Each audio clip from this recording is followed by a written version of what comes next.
Okay, why don't we go to testimony of people? Bring the blue slips up if you would, Angela. We're going to take you in the order in which the blue slips have been presented. And ladies and gentlemen, again, and just a reminder, don't touch the buttons on the microphone when you come up here for fear that we'll disrupt the sound system in some fashion. It's supposed to be working. The first speaker is Mr. Bert Wilson, and the second is Bill Edgar. Mr. Wilson.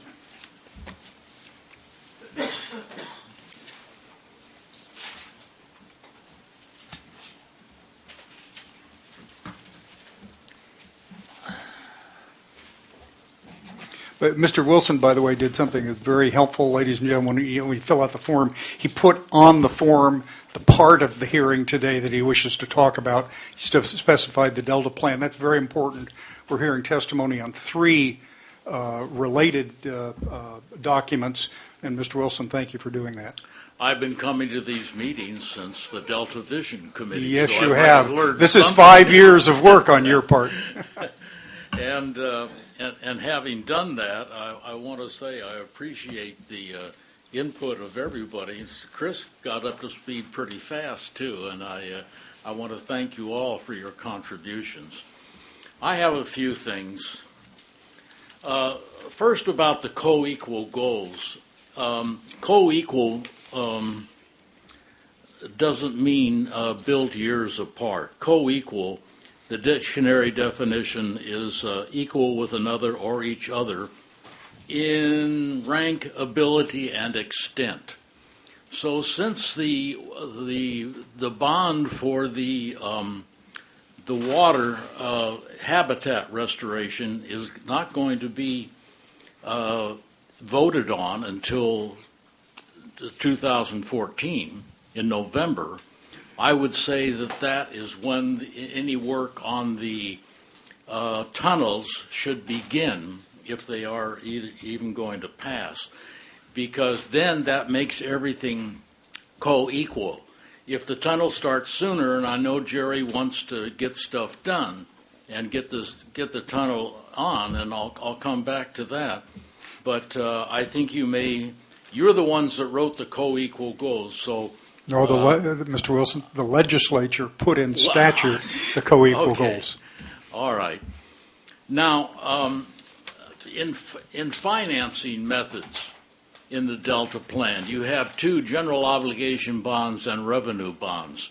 My understanding with Jerry Merrill is that the five brothers, the State and Federal Water Contractors Association, are going to be the principal beneficiaries and put up the money by revenue bonds for the tunnel. That is my understanding.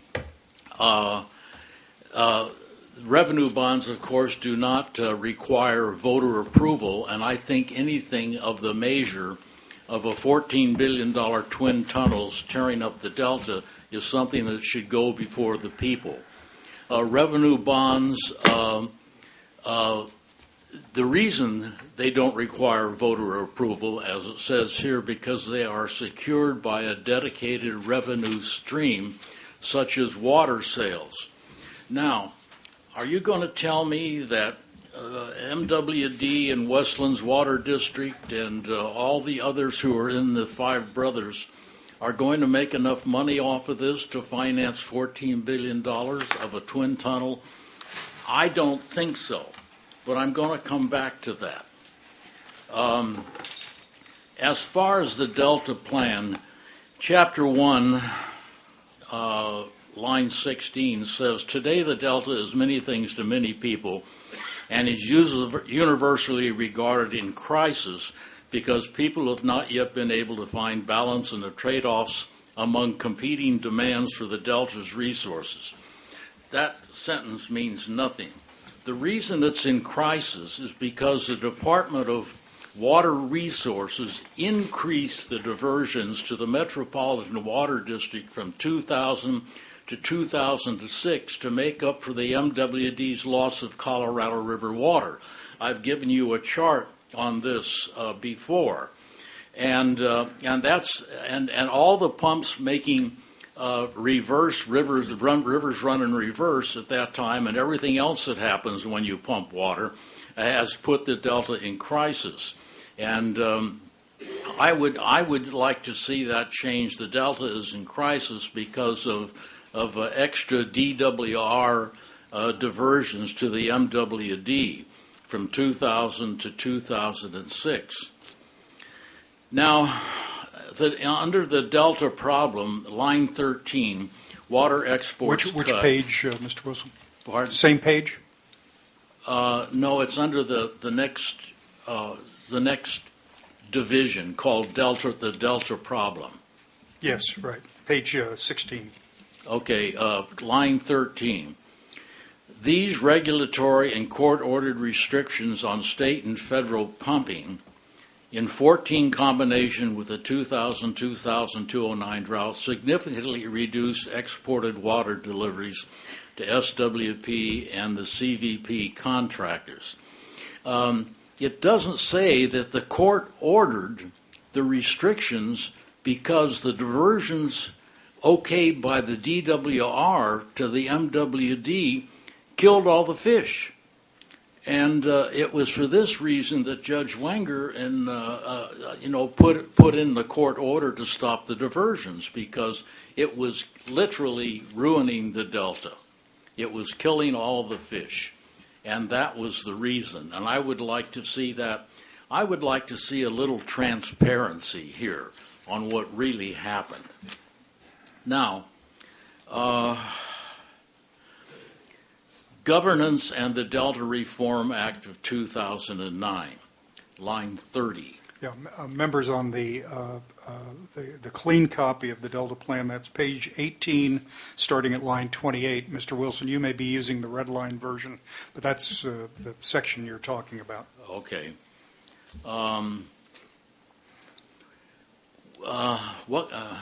The legislature established the policy of the state is to reduce reliance on the Delta in meeting future water supply needs through a statewide strategy of investing in improved regional supplies, conservation, and water use efficiencies.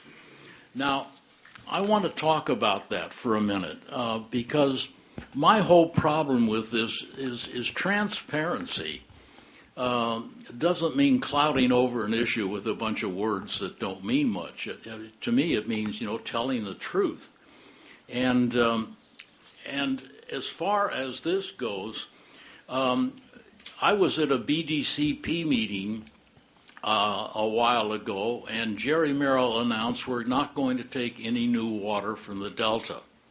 And I jumped up and said, well, then let's scrap the tunnels, Why are you going to have the tunnels if you're not going to take new water from the Delta? Well, I was like everybody else. In fact, there were 3 protest groups today slamming Governor Brown for the tunnels in the Delta. It's going to take more water and stuff like that. Would you believe that I have seen the light, and I don't believe that more water is going to be taken from the Delta? All right. Please note it is 1:59 p.m. on the 11th day of January 2013. Madam Secretary, note Mr. Wilson's comment on this. Now, let me tell you what I think is going to happen, okay? I happened to watch a PPIC meeting by Ellen Hannock on water marketing. It was the reason for it was the transfer and exchange of water for compensation. And we're talking about water sales. Kurt Aiken said, and I quote, the twin tunnels will make it easier to effect water exchanges from northern to southern water markets, groundwater substitution, and they need the infrastructure. Mr. Hirsch, Steve Hirsch, told the story one time that 2/3 of a water banked in Northern California went out to the ocean, and there was no way to get it to the MWD because it went past, it just went down the Sacramento River and went out because the Delta couldn't handle it to get it to the pumps. Mr. He said the infrastructure is there. It's environmental regulations that hold up water supplies. Well, all of a sudden, a bigger light went on. They're not going to take new water for the Delta. The tunnels are actually there to facilitate water transfers from Northern California Reservoir through the Delta to the 5 water districts who are going to control all of this. And this is surplus water. And they're going to sell the surplus water to the oil companies for fracking in around Kern County and so forth. Now, here's a map, and I will give it to you. You've probably seen this before. See, the green is where the oil is, and the red is where the natural gas is. I can't remember. Is that a U.S. Geologic Survey? Geothermal. Geothermal. Okay. No, who published it? I want to make sure for our record that we know what document you're referring to, Mr. Wilson. Do you know the sources of the document? An agency, a firm? Could you give it to us later and just shoot us an email if you would? And if you have a chance of sending copies, we can enter the copies into the record. I'm going to leave these here with you. Oh, okay. Thank you. Okay. Thank you. Look at the natural gas deposits under the Delta here. Now, in Greeley, Colorado, currently, this is occurring. The water agencies are selling waters to the farmers for, and this comes from the Colorado newspaper, are selling water to the farmers for $30 an acre foot. They're selling water to the oil companies for $3,300 an acre foot. Now think of all our water transfers from all of the storage banks and the reservoirs in Northern California that's going to be shipped through the tunnels so Westland's Water District and everybody can sell it at inflated prices to the oil company for fracking. Now, I've been having a go with Occidental Petroleum, because they want to drill 154 new shale wells this year down there. I wrote their PR department and said, where are you going to get the water for this? They wrote me back, we do not discuss company operations. So they stiffed me on that. But trust me, what we're setting up here is a way for surplus water from the north to be sent through the Delta to the water agencies who have no conscience about selling it for as much as surplus water for as much as they can get to the oil companies. The oil companies are right now, they had a Bureau of Land Management had an auction the other day. 18,000 acres went in 10 minutes. Right. If this continues, and you see, the debate isn't whether fracking is safe or not, and it's not safe. The debate is this state is going to be overrun with natural gas wells and oil wells, because once you confiscate land in the Delta, you have a lease on that for the mineral rights, and you can get your mineral rights there. This is all being done for the oil companies. And this, if I may go further, this is part of a national energy plan that began in Dick Cheney's office 2 weeks after the inauguration in 2000. He invited all the oil company executives to private meetings over a number of months. None of the information on that those meetings ever leaked out. It was stiffed. Nobody ever got a hold of it. The only thing that leaked out was that the meetings were about national energy policy. Now, here's what that policy is, and California and the Delta figure in that. And if you don't know this, you should know this. When Obama, in his victory speech, said, and we're going to achieve energy independence, and everybody screamed and yelled, and I'm sure that half the people there meant solar and alternative energies. But no, do you think the oil companies are going to allow that? Here's the thing. California is the key to the whole national energy policy, the natural gas and the oil deposits here. Not only California, but North Dakota, which borders Canada, which the two have one of the biggest shale deposits ever existing right there. The Keystone, they want the Keystone pipeline to go from North Dakota down to Texas, where all the LNG terminals are. Right now, LNG is cheap. You're going to see soon trucks running on LNG. It's so cheap that in foreign countries, it's selling for 3 times the price here. So we're going to export LNG to Europe. At the same time, we're going to export more coal to Europe and end the coal burning here because of, the greenhouse gases and things like that. Because coal is cheaper than natural gas in Europe. From California, we're going to export oil and natural gas to China, and we import 8 million barrels a day right now. We produce 6.5 million barrels today. It's proposed that by the year 2020, we will double our production here, and California is going to be play a big role in that. That's 13 barrels a day. Where's it going to go? It's going to go to China to pay down the debt we owe to China. That's the whole big picture of the energy policy of the United States. And I tell you, it's going to turn California into a vast industrial wasteland. And the 2 tunnels are the key to that, to letting the 5 water agencies, no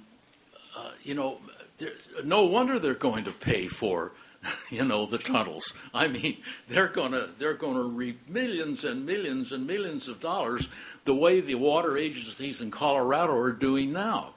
Not only that, cities are selling surplus water. They're driving tank trucks up to fire hydrants in Colorado and filling them with water for fracking. All of this for fracking. So I wanted to bring that to your attention today because